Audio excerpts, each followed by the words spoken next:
अस्सलाम वालेकुम वीवर, क्या हाल है तेरा? ठीक है? उम्मीद करें तुम भी ठीक हो। सो इंशाल्लाह सभी ठीक है। से अज का भी लोग शुरू करने पे हैं कि असा नवा काम किया ही कल का वो कुछ रहना शुरू किया होया है तो अपने वीवरां को दसा को नहीं कि असा कि छोटा जहा काम आई असा कि चलो अज छोटे जे काम के व्लॉग बनाऊँ, अपने वीवरां को दिखाऊँ। ये तो सारा व्लॉग देखो। इकबाल साहब बिल्कुल पसीना पसीना थे बैठे। असा खुद भी बहुत गर्मी है, बहुत ज़्यादा गर्मी है, हद तो भी ज़्यादा गर्मी है।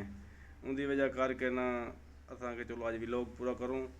अज जैद भाई का कोई वस्ती कोई मसला बन गया तो जैद भाई उड़े कि नहीं गया वधे असा के चलो अज असा खुद असा अपना भी लोग आप ही बड़ा गिनूँ, क्योंकि अज जैद भाई भी कोनी और तो कुछ दिखेने कि असा अज जिन्हें सिलां जोड़ियां सारिया। ये बरामदा है, ये सहन है, तो कल जरा ना थे कि आया से कोई कल भी कम किया से वो भी तक लिखे ने अपने व्यूवरां को आओ तक कमरे विजिट करवाओ। ये वैसे असा कल फर्श पता है ही, ये असा कल फर्श पाते ते कल ये फर्श असा कल शाम को पा के गया से। ये व्यूवर फर्श एक कमरे का, ये दूजे कमरे का फर्श। ये कल असा तकरीबन बहुत लेट थी कि फर्श पा के गया से। उदों हट के ते अज जरा ना ये फर्श जोड़े थे बरामदे का फर्श, बरामदे का फर्श है तो ये जरा ना हूँ आके इन ते मिसाला खपरावने, मिसाला खपरा के दिन ते बजरी मिनसूँ तो अपना इंदा जरा ना काम स्टार्ट करे सूँ।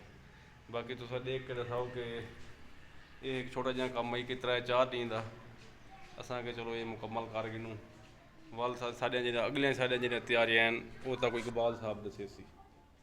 बाकी इकबाल साहब को मैं सदना इकबाल साहब बाकी ये सी इकबाल साहब साढ़े को आ गए हूँ। अगला तक वो दसे सन कि असा अगली तैयारी साड़ी कित्थे है।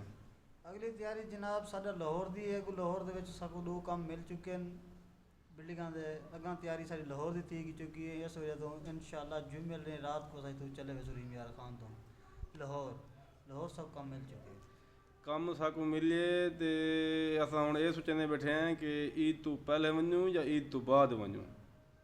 एक साडा भाई है लाहौर काम करना पे तो आखे भी 2 काम मिलते हैं तुम आ जुलो थी कि असा कि भी हूँ थोड़े को आऊँ तो वाल ईद तू सिर ही खड़ी है भी ईद के वाला वलना पोसी तो ईद 4-5 दिन सारे रहने पैन। तो इकबाल साहब आदे भी जुलूँ तो ईद के वल आऊँ तो मैं आदा भी हूँ तू हफ्ता खान सारा रहना पे ईद ना जुलूँ। हाँ इकबाल साहब ईद तो बनना चाहिए सही। लाहौर की तैयारी लाहौर दी है। लाहौर की दिशा ईद मज़ा आती तक कोई शहर आता नहीं मज़ा।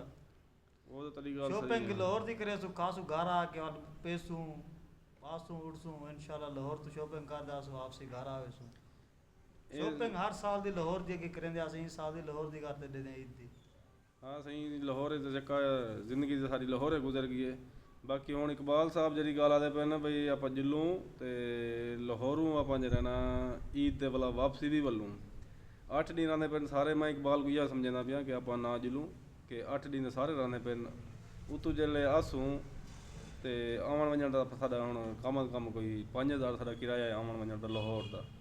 उतना कने वनूँ कम करूँ 5 दिन 10,000 जो हूँ 5000 किराया भरूँ 5000 तो वो साबुन सी।